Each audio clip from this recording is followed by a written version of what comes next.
હાલ કાળઝાળ મોંઘવારીમાં લોકોને પરબ માટે 2 પાણીના માટલા મૂકવાના હોય તોય વિચાર કરે।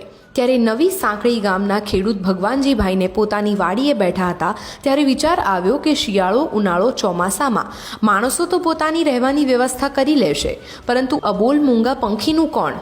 શું થતું હશે? જ્યાં ચોમાસામાં ભારે વરસાદ હોય ત્યારે અબોલ મૂંગા પંખીનું શું થાય?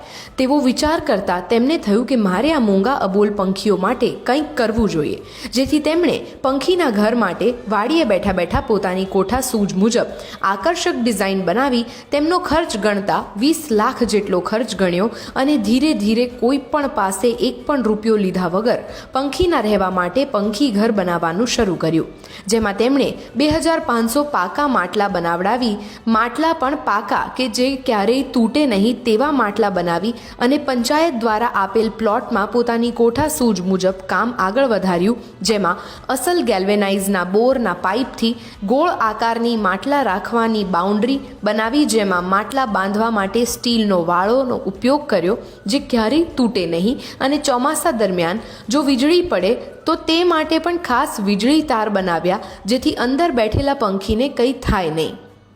ભગવાનભાઈએ શિવની સ્થાપના કરી એક મંદિર ફક્ત પંખી માટે જ બનાવવામાં આવ્યું છે, જ્યાં ભગવાનભાઈએ પંખીને ચણ અને પાણી માટે કુંડા બનાવ્યા છે।